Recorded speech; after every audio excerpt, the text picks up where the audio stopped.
Hello everyone. Today I decided to post some videos on properties of discrete distribution and continuous distribution because one of the PG student asked me to post the properties of the distribution. So I decided to post properties of all the discrete and continuous distribution. After that I will post solving questions one by one of every distribution. Along with this, I will also post all the solutions of chapter 3, that is probability. Like in a one day, I will post one video of properties of distributions and 2 or 3 videos of questions of probability. So here I am going to start with the distribution, that is chi-square distribution. So if the property number 1 is if x is a random variable and that follows chi-square distribution with n degrees of freedom.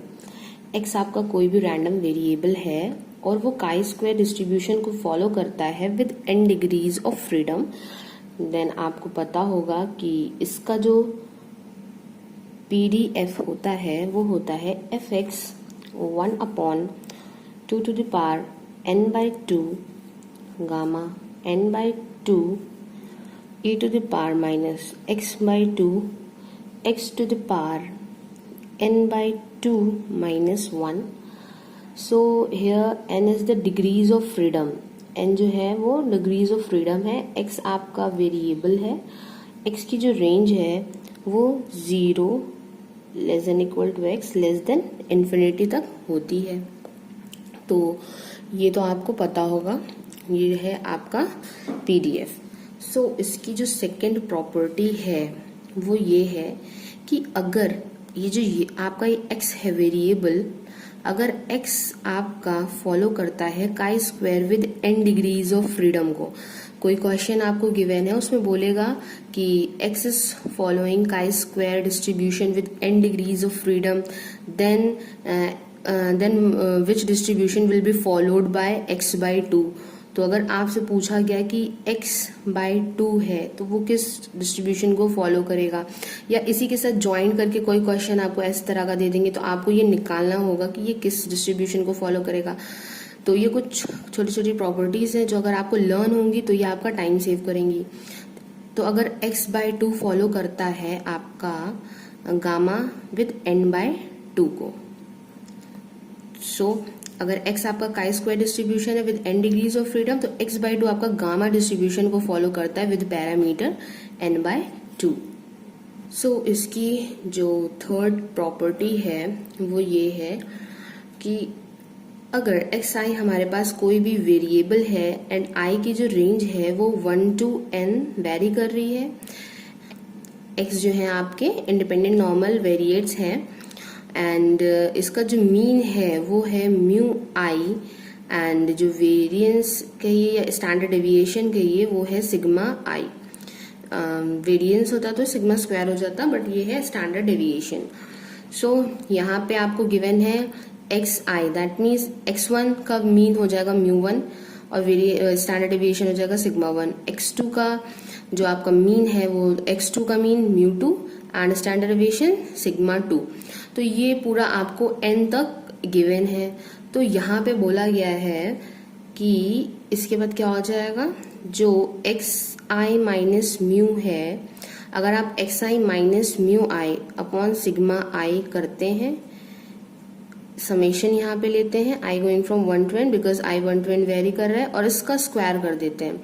मतलब variable में से आप minus कर रहे हैं mean and divide कर रहे हैं स्टैंडर्ड डेविएशन से और उसका होल स्क्वायर कर रहे हैं. तो वो आपका किस चीज को फॉलो करेगा, या आपका फॉलो करेगा chi square variate with n degrees of freedom. Okay, और x जो है आपका वो क्या है, नॉर्मल वेरिएट है. आपको ये याद रखना होगा, किसी भी क्वेश्चन में गिवन है अगर x आपका नॉर्मल वेरिएट है मीन एंड आपके स्टैंडर्ड डेविएशन या फिर वेरिएंस गिवन है, तो अगर आप उसको इस तरह से लेते हैं x i minus mu i upon sigma i whole square with summation i going from 1 to n, देन वो फॉलो करेगा chi square distribution with n degrees of freedom को। सो ये जो हमारी फोर्थ प्रॉपर्टी है, इसमें हम सपोज कर रहे हैं, अभी तक हमने लिया था कि अगर x हमारा नॉर्मल वेरिएट है और मीन म्यू के साथ लिया था, बट अगर हम लें कि x बार हमारा है जो, तो वो हमारा नॉर्मल डिस्ट्रीब्यूशन को फॉलो करता है, तो उसका मीन एंड वेरिएंस पे क्या इफेक्ट पड़ता है। तो आप ये याद रखिएगा, अगर x बार नॉर्मल डिस्ट्रीब्यूशन को फॉलो करता है तो उसका जो मीन होता है वो क्या हो जाता है, मीन उसका हो जाता है म्यू, बट जो वेरिएंस होता है वो क्या हो जाता है सिग्मा स्क्वायर बाय n। तो ये आपको याद रखना है। एंड अगर यहाँ से स्टैंडर्ड डेविएशन पूछा जाए तो वो सिग्मा बाय रूट n हो जाता है। सो आपको ये चीज पता चल गई। तो अगर यहाँ पे आपसे पूछा जाए कि काई स्क्वायर डिस्ट्रीब्यूशन अगर बना के हम इसे फॉलो कराना चाहें तो हमें क्या करना पड़ेगा। देखिए यहाँ पे x माइनस म्यू होता था, बट यहाँ पे वेरिएबल x था तो हमने x लिया था। अब यहाँ पे x बार है तो हम क्या लेंगे, अपना वेरिएबल x बार लेंगे, माइनस करना होगा म्यू से। यहाँ पे मीन म्यू था तो हमने म्यू लिया था, और यहाँ पे हमने क्या लिया है, यहाँ पे भी हमने म्यू लिया है। बट डिवाइड किससे करते थे, सिग्मा आई से, दैट इज स्टैंडर्ड डेविएशन जो है उससे हमने डिवाइड किया था। बट यहाँ का जो स्टैंडर्ड डेविएशन है वो क्या हो जाएगा, सिग्मा बाय रूट n। और हमें इसका क्या करना पड़ेगा, हमको इसका स्क्वायर करना पड़ेगा। तो जब हम इसका स्क्वायर करते हैं तो वो किसको फॉलो करता है, वो फॉलो करता है chi square with 1 degrees of freedom. अगर हम देखिए यहाँ पे समेशन ले लेते हैं, दैट इज यहाँ पे हो जाए summation x bar minus mu upon sigma by root n square. यहाँ पे i जो है वो 1 to n वेरी कर रहा है, तो आप देखिए क्या हो जाएगा, ये हो जाएगा एक्स आई बार जो आपके मीन्स हैं, और ये है नॉर्मल डिस्ट्रीब्यूशन का मीन, और ये है आपका सिग्मा आई। तो ये फॉलो करेगा chi square distribution with n degrees of freedom. Summation लगता है, दैट मीन्स अगर आई गोइंग फ्रॉम m होता तो m डिग्रीज ऑफ फ्रीडम के लिए हो जाता।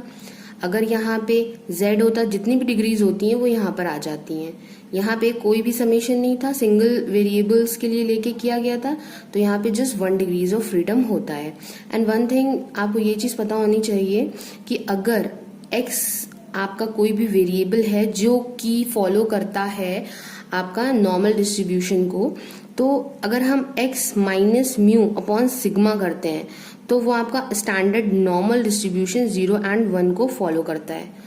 और अगर आप स्टैंडर्ड नॉर्मल डिस्ट्रीब्यूशन का स्क्वायर कर देते हैं, that is x minus mu upon sigma का स्क्वायर करते हैं, तो वो फॉलो करता है काई square distribution with 1 degrees of freedom. आपको ये प्रॉपर्टीज याद होनी चाहिए। अब नेक्स्ट प्रॉपर्टीज मैं इसकी नेक्स्ट वीडियो में दूंगी।